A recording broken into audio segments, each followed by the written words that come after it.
Maryam ayat 1. Ayat 19. Kaf ha ya ain shad. Ya. Ini dalam Al-Quran disebut mafatihus suwar, kata-kata pembukaan di setiap surat. Tetapi tidak semua surat Al-Quran ada kata-kata pembuka seperti ini. Nabi Muhammad tidak menjelaskan apa artinya kaf ha ya ain shad. Itu tidak dijelaskan oleh Nabi Muhammad tentang mafatihus suwar. Misalnya surat kedua alif lam mim, surat Ali Imran alif lam ra dan seterusnya, Yasin, itu namanya mafatihus suwar, kata-kata pembuka dari Al-Quran. Nah, banyak penafsir yang menggunakannya sendiri. Alif itu siapa, lam itu siapa, mim itu Muhammad gitu, lam itu Jibril, alif itu Allah gitu. Ada yang menjelaskan seperti itu, tetapi Nabi Muhammad tidak menjelaskan apa makna kata-kata mafatihus suwar. Terima kasih. Tapi gini, Pak Ibrahim, kenapa ini saya tanyakan ke Pak Ibrahim kan? Karena Bapak Ibrahim kan Muslim bulan awalnya. Ada itu saya lihat, ada itu saya lihat dari penjelasan dari YouTube juga, kan itu surat Maryam ayat 19 ayat 1 kaf ha ain shad, kan demikian. Dia mengartikan tuh Kristus Yesus adalah Tuhan. Gimana kalau menurut Pak Ibrahim? Tidak bisa. Nanti ribut dengan orang Islam dan ahli tafsir, nanti dibodoh-bodohin. Tidak bisa. Nanti ribut dengan orang Islam dan ahli tafsir, nanti dibodoh-bodohin, blokin kita gitu. Berarti itu kan hanya iya. Itu kan namanya akal-akalan. Itu kan namanya akal-akalan, ketok-gatok gitu. Jadi dicocok-cocokin, padahal nggak cocok.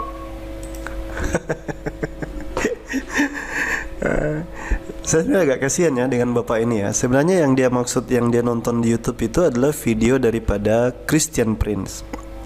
Christian Prince mengartikan kaf ha ya ain shad itu sebagai Yesus. Maka sumber ini ditanyakan ke Saifuddin Ibrahim, dan Saifuddin mengatakan itu cocok-cocok logi ya, cocok mologi. Nanti kamu akan dibodoh-bodohi sama ahli tafsir. Ya, jadi Christian Prince dibantah oleh Saifuddin Ibrahim di kesempatan kali ini.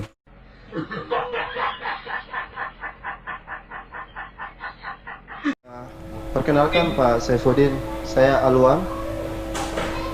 Suara saya kedengaran nggak? Putus-putus nggak? Dengar. Iya, saya sebenarnya mau mengklarifikasi dulu. Saya dengar-dengar Pak Saifuddin Ibrahim itu disebut sebagai dulu guru besar tafsir Quran. Ini benar tidak ini Pak Ibrahim? Ya, saya ya biasa-biasa saja lah. Saya guru Al-Quran. Terus istilah guru besarnya itu tidak benar ya, atau Pak Saifuddin benarkan? Ya, nggak usah lah dibesar-besarkan. Sekarang saya pendeta.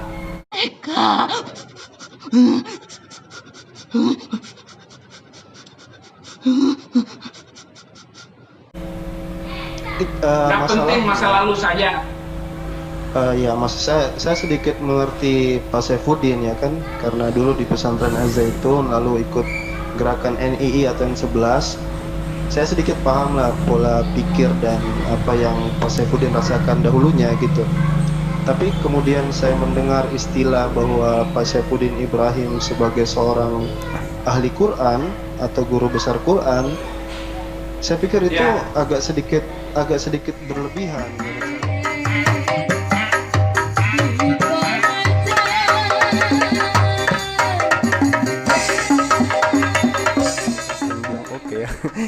Jadi saya sudah sampaikan bahwa Pak Saifuddin Ibrahim ini, ikhwan, bukanlah guru besar yang digaung-gaungkan oleh orang-orang Nasrani.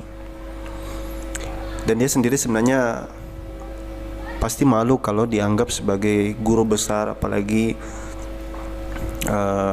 guru besar tafsir Quran. Karena untuk bisa dapat itu harus jelas ya, dia dapat ilmunya dari mana. Kalau dari sisi akademik dia lulusan apa gitu. Sementara dia hanya S1 jurusan perbandingan agama. Seperti kita ini ya. Ketika Bapak membandingkan Quran dan Alkitab, dan pasti Bapak akan mengatakan Alkitab jauh lebih baik dari Quran, landasannya apa Pak biasanya? Ya, landasan karena pemahaman saya tentang Al-Quran dan Alkitab.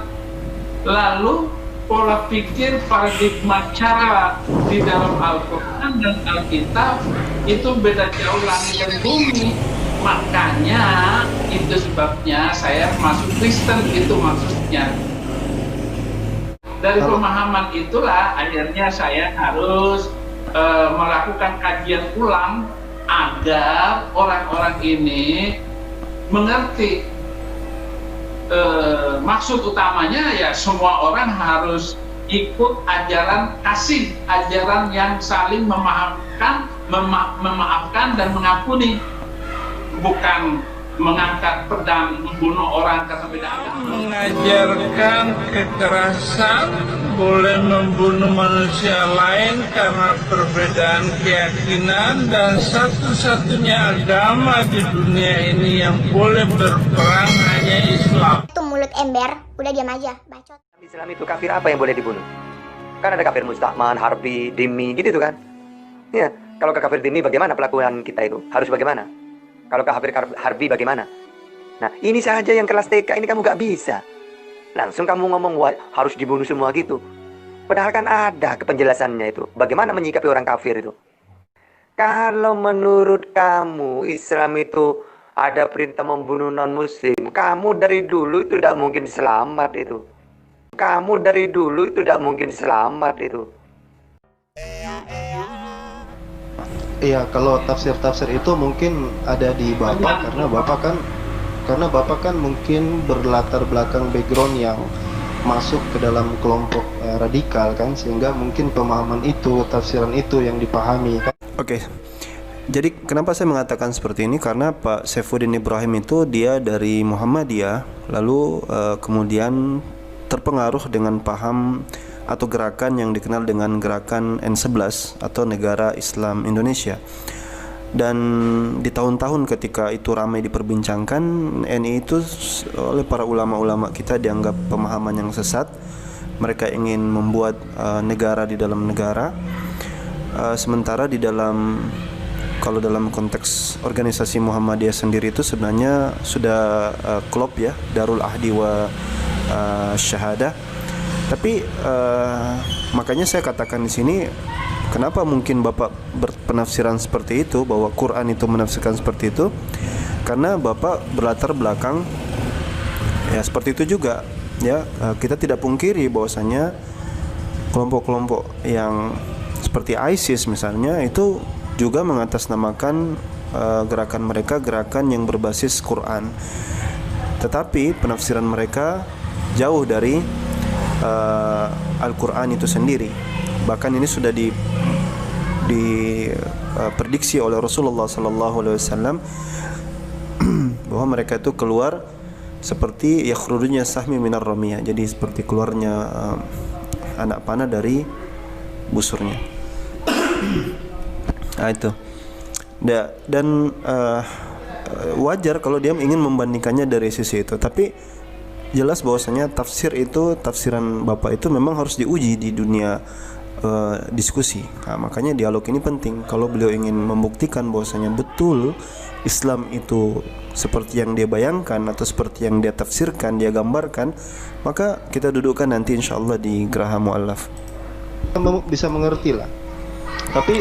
Tapi yang saya ingin tanyakan adalah tentang ketika kita membandingkan kitab suci Al-Quran dan Alkitab, dari sisi mana gitu. Kalau kita berbicara dari sisi inerensi misalnya atau keterjagaan Alkitab, Al-Quran, fakta yang ada adalah, dan ini saya minta Bapak menjelaskan kepada saya, Alkitab yang Bapak miliki sekarang ini adalah sebuah kumpulan dari manuskrip yang kemudian dikanonisasi.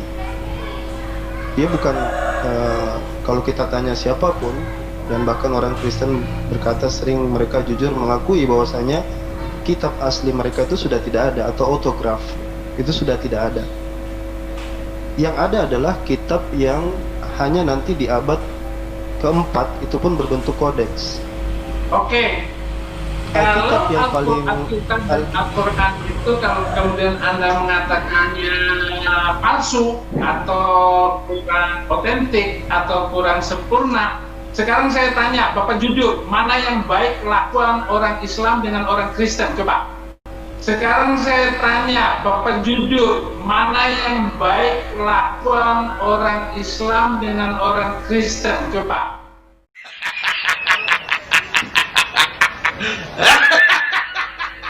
Itu subjektif. Mana yang lebih toleran orang Islam dengan orang Kristen? Itu subjektif. Itu kalau kita berbicara dari perilaku pribadi-pribadi, Anda akan, Bapak kan bisa melihat, nonton di YouTube, nonton kelakuan manusia di muka bumi ini kan Bapak bisa melihat.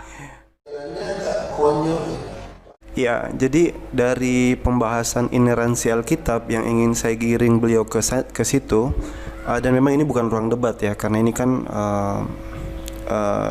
sekedar sebenarnya secara untuk saya bisa masuk dan kemudian nanti ujung-ujungnya bisa meminta untuk diskusi dengan beliau.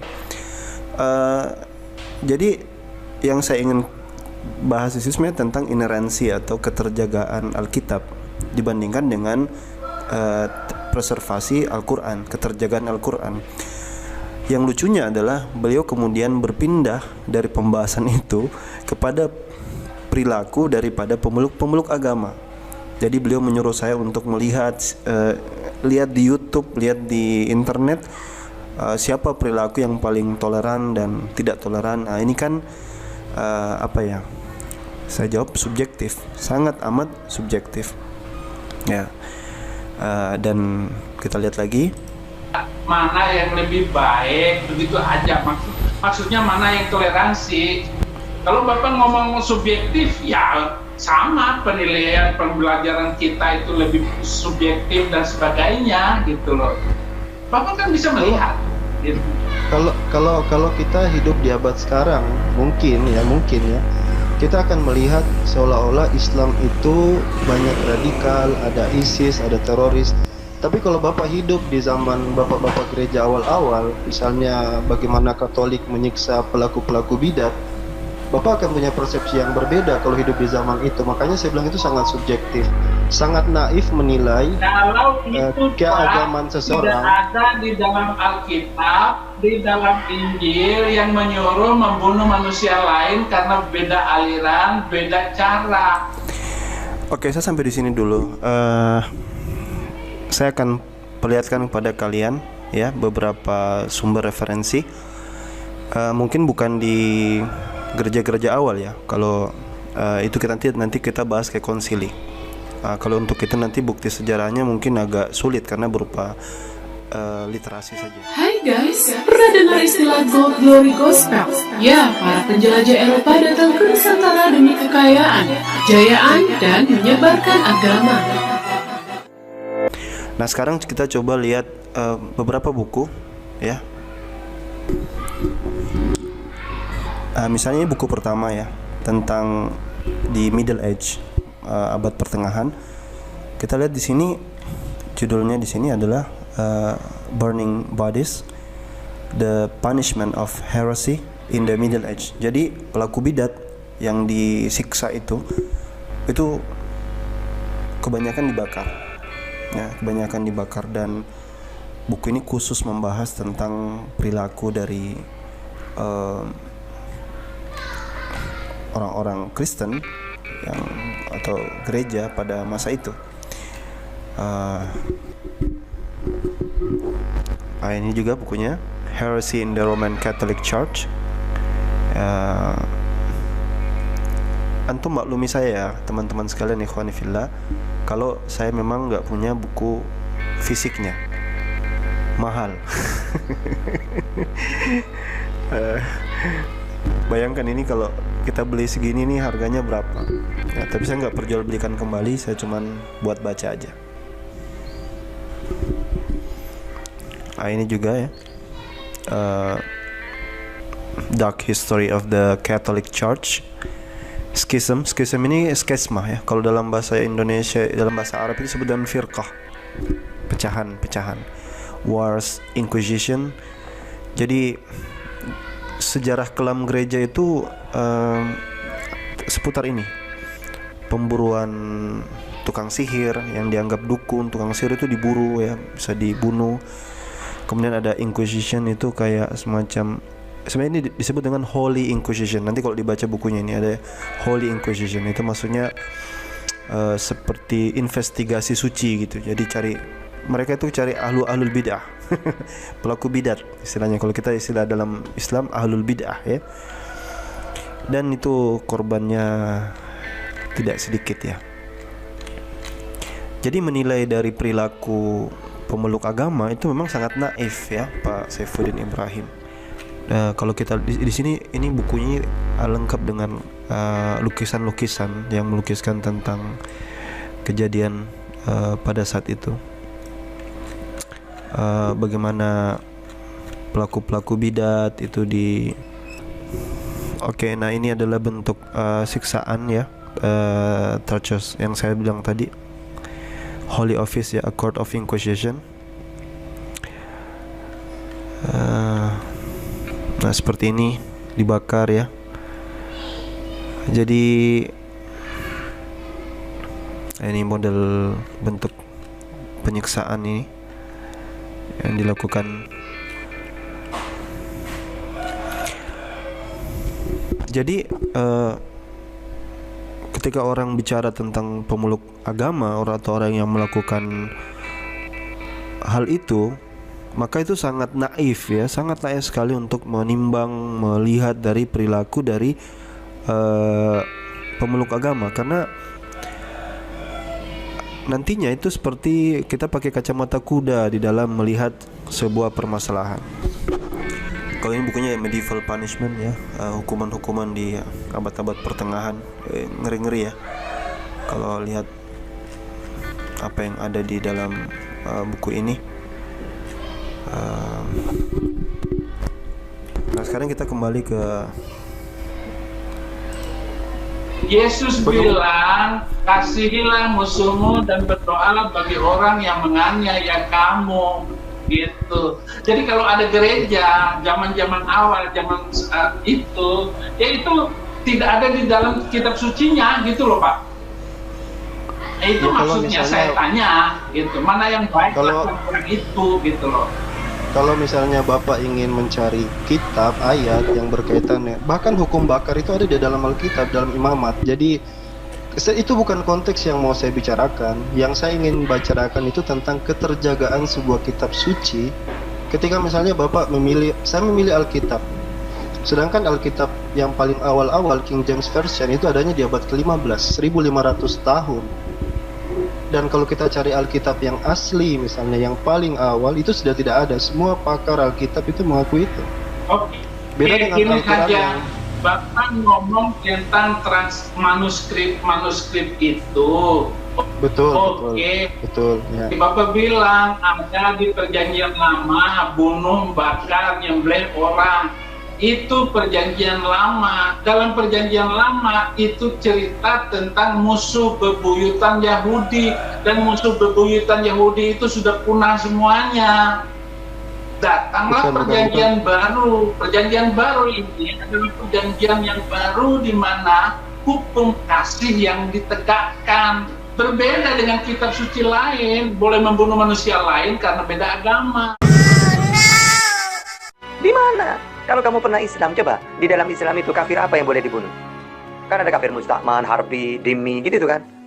Ya, kalau ke kafir dhimmi bagaimana pelakuan kita itu? Harus bagaimana? Kalau ke kafir harbi bagaimana? Nah, ini saja yang kelas TK ini kamu gak bisa. Langsung kamu Kitab suci lain itu jangankan beda agama, beda visi, beda misi, beda aliran saja berantem. Tetapi di dalam perjanjian baru tidak ada itu. Iya, jadi betul-betul ya pandangannya sangat subjektif sekali. Misalnya, ya itu kembali lagi dia ingin memberi narasi bahwa di Al-Quran itu sebenarnya perintah itu ada, di Alkitab itu tidak ada. Perjanjian lama itu sudah masa lalu, sekarang perjanjian baru gitu. Tapi kan bukan itu sebenarnya inti yang saya ingin bahas, tentang inerensi atau keterjagaan Alkitab. Nah, subjektivitasnya pun sangat diragukan sekali. Misalnya dia mengatakan tentang kalau di Islam itu ada beda aliran, ini berantem. Bukannya yang baru-baru ini nampak di depan mata kita ini, yang ada adalah persilangan pendapat antara Joshua Tew yang oneness yaitu ya. Kemudian ada yang Tritunggal. Ya, mengakibatkan pendeta itu akhirnya dikeluarkan daripada gereja Bethel kan. Jadi saya pikir itu lumrah gitu. Itu bukan hal yang harus dijadikan sebagai jadi kayak kacamata kuda gitu, bahwa di agama kami itu yang kayak gitu nggak ada, padahal di depan mata kita sendiri kita bisa lihat perpecahan itu ada juga gitu. Dan saya bisa katakan di seluruh agama ya, pasti perpecahan itu ada, bahkan tidak cuma di kelompok agama, kelompok yang sederhana aja yang di luar daripada agama juga banyak. Nah, makanya saya tanya mana yang lebih baik kelakuan orang Kristen dengan orang non-Kristen yang lebih damai. Kalau Bapak mengatakan itu Injil palsu, oke, palsu. Ternyata lebih baik yang mengikuti ajaran kitab palsu daripada yang asli. Tunjukkan kepada saya mana yang asli. Ayo, gak usah banyak ngomong. Jadi begini, ketika yang channel saya, tunjukkan saya di mana yang asli supaya saya ikut yang asli itu.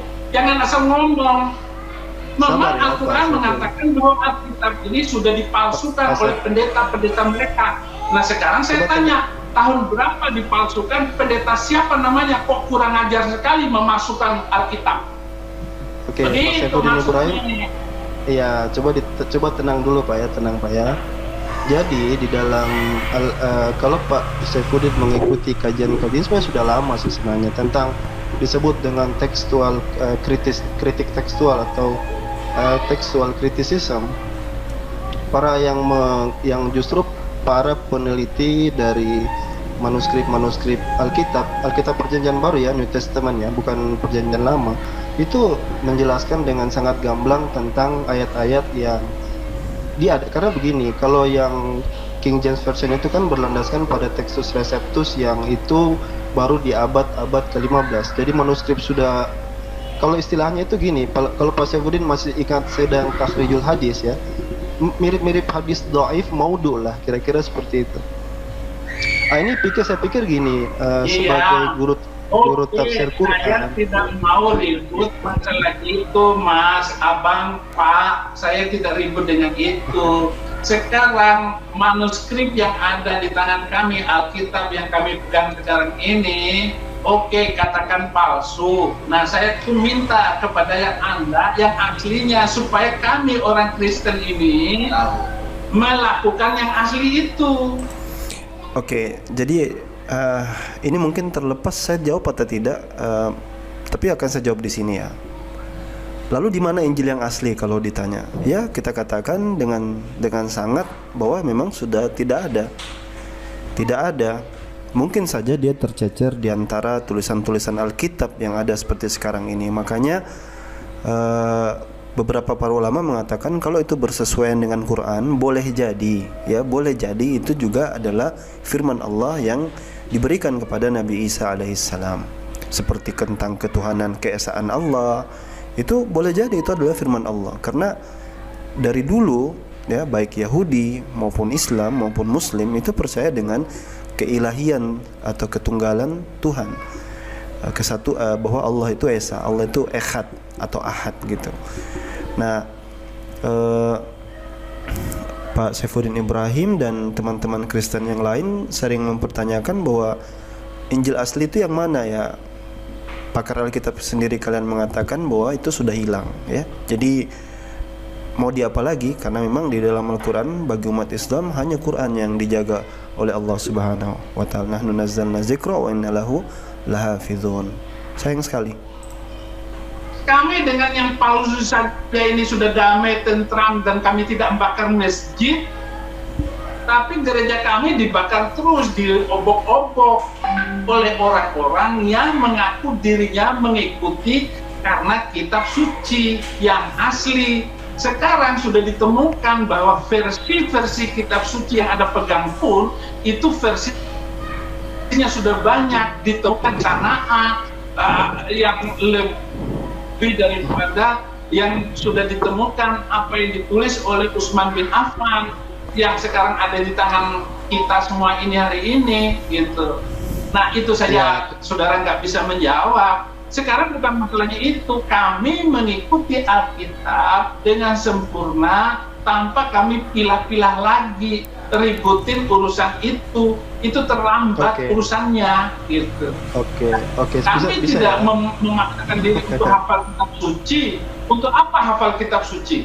Tidak perlu kami menghafal kitab suci lalu mengatakan bahwa tidak bisa dihafal ini Alkitab karena palsu. Oke, kami tidak ribut dengan menghafal kitab suci. Kami bagaimana menjadi pelaku firman Tuhan, menjadi pelaku dari kitab suci gitu. Silakan Anda punya kajian macam begitu, tidak ada untungnya, ngabisin waktu. Terima kasih. Ya ini belum bisa saya tanggapi nih. Oke, kasih saya waktu sedikit aja, 1 menit saja sebelum saya dikeluarkan ya. Saya ingin sampaikan bahwa yang dimaksud Bapak itu mungkin qiraat. Jadi qiraat yang versi-versi itu agak sedikit berbeda. Tapi kalau lihat daripada pandangan Pak Saifuddin itu yang Bapak maksud subjektif. Kalau Bapak lihat misalnya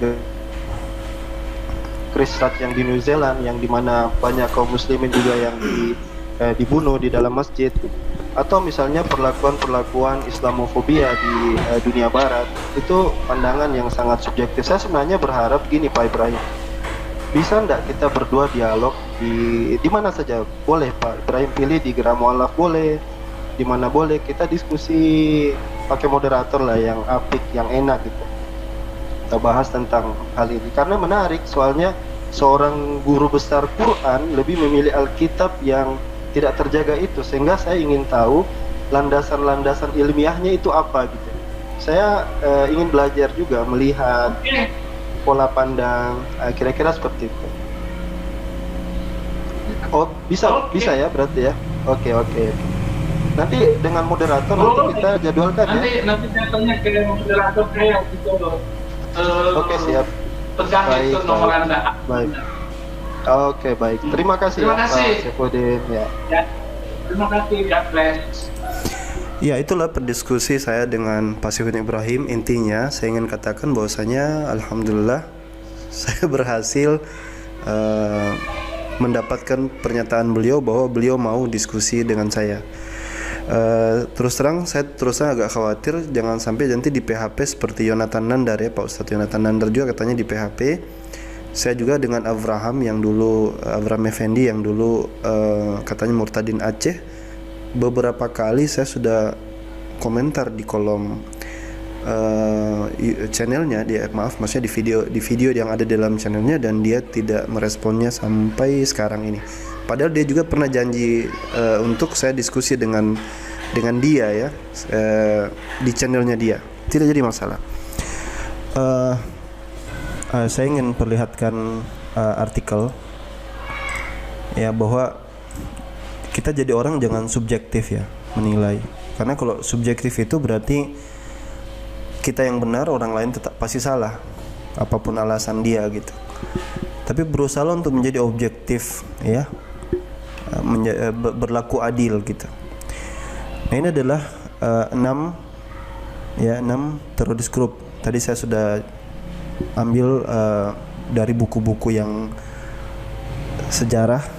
Kalau sekarang ini yang modern ya, ini oleh Raw Story investigasi bahwa sebenarnya di dalam kekristenan juga itu ada kelompok-kelompok radikal, itu ada, cuman mungkin kurang terekspos ya, tidak seperti tereksposnya orang Muslim. Nah, di sini disebutkan beberapa di antaranya, misalnya number 1, the Army of God ya. The Army of God ini establish itu pada tahun 1980-an ya. Tugasnya dia itu adalah membunuh semua yang mempromosikan aborsi. Nah, ini juga bahkan ya dia di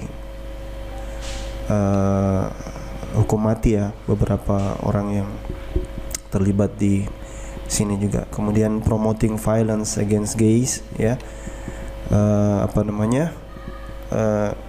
kekerasan untuk kaum gay,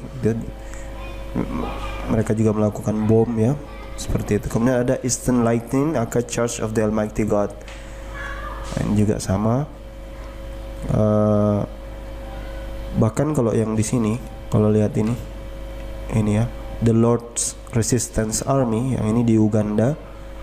Ya, ini di Uganda ini dia sudah membunuh ya, has committed thousands of killings and kidnapping. Jadi pencurian dan maksudnya penyanderaan dan pembunuhan itu sudah ribuan yang dilakukan. Lalu ada lain-lain lagi. Oke, itu saja ikhwani fillah. Jadi nantikan saja, mudah-mudahan debat saya dengan bukan debat saya suka dengan istilah diskusi atau dialog saya dengan Pak Saifuddin Ibrahim. Mudah-mudahan bisa terlaksana dengan judul tadi, Paradigma Al-Quran dan Alkitab, sehingga mudah-mudahan kedepannya kita membudayakan ya konten-konten yang isinya bukan sarkasme, kebencian, hujatan, tetapi lebih kepada diskusi ilmiah ya, diskusi yang bisa membawa kita kepada enlightening, pencerahan. Jadi semua tercerahkan gitu, tanpa ada embel-embel fanatisme buta. Barakallahu fikum. Wassalamualaikum warahmatullahi wabarakatuh.